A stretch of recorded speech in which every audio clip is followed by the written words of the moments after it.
So I actually heard that you DJ'd at a Berlinale party just the other night. I DJ'd the last 3 nights. The last 3 nights? Yeah. Okay, I didn't read the paper. Yesterday I DJ'd till 3 a.m. and the nights before as well. So I DJ'd the first night at the opening, then in the Soho House, and then at our opening party. And tonight I DJ as well for an art exhibition. Yeah, right. Well done for DJing till 3 a.m. and then coming to do press the following day. Yeah, but there's a simple trick. Don't drink. It's a trick that I've never learnt. But, I mean, you are... This is not quite the Lars Film Festival, but you do appear at this film festival on many different occasions. I'm just wondering if you have a special Berlinale memory that you'd like to share. I mean, you served on a jury under President Meryl Streep, which must have been remarkable. Yeah, right.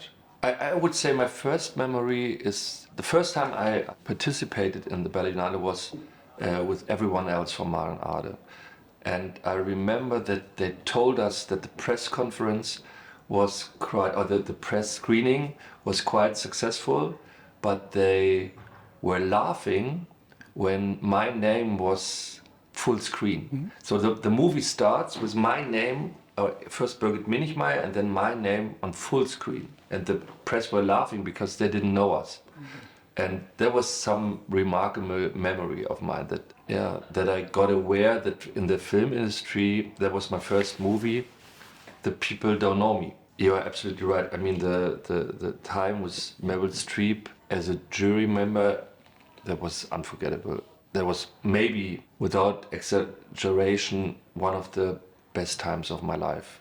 These 10 days. Because it's so beautiful to concentrate on movies and to spend time with people talking about movies. Yeah, I think I never was so deep into art like in this time. Yeah. Mm.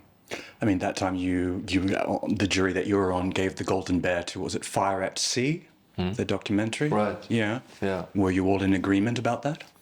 Yeah, that's an interesting question. I think most of us. But there was someone and he really had doubts. It was Clive Owen. And then he did something which I really liked. He said, "Can I see it again?" And then he went to the cinema alone and watched the movie again. And then he said, "Okay, yeah, you have my vote as well." So yeah, it was interesting to talk about movies. I mean, that was a movie, we discussed it so much that we thought, okay, that has such a strong impact on us that it's maybe the best movie we have seen, just because of the debate, of the whole discussion it provoked. Just moving back to the topic at hand, the film Dying, what were your thoughts when you received a script that was called Dying? I didn't have a problem with it. It was more that I knew it was kind of the work title.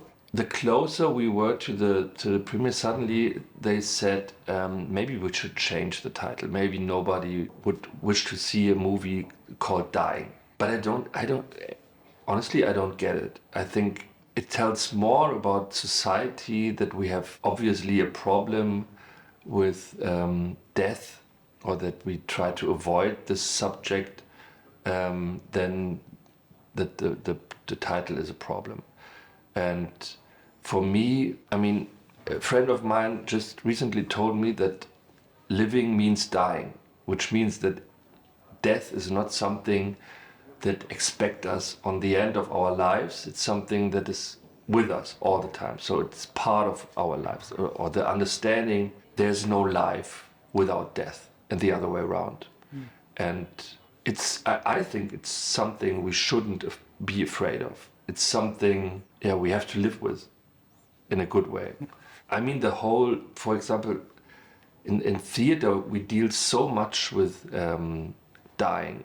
And if you look at Hamlet, if you look at To Be or Not to Be, and I don't have any play in my repertoire. I'm still in the company of the Schaubühne in Berlin. I don't have any play in the repertoire where I'm not dying at the end. So it's always, art is always for me a kind of memento mori, and it's always about the awareness of that life isn't endless, and that there's something else, and the beauty of this thought is that I think, over the absence of life, we get an understanding what it is about. I mean, whenever you see a dead person, you understand.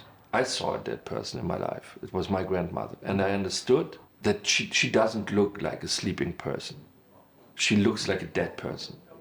And it was the first time that I saw something like this, and it was really, really impressive, because I got an understanding of what life means, because I saw somebody without life.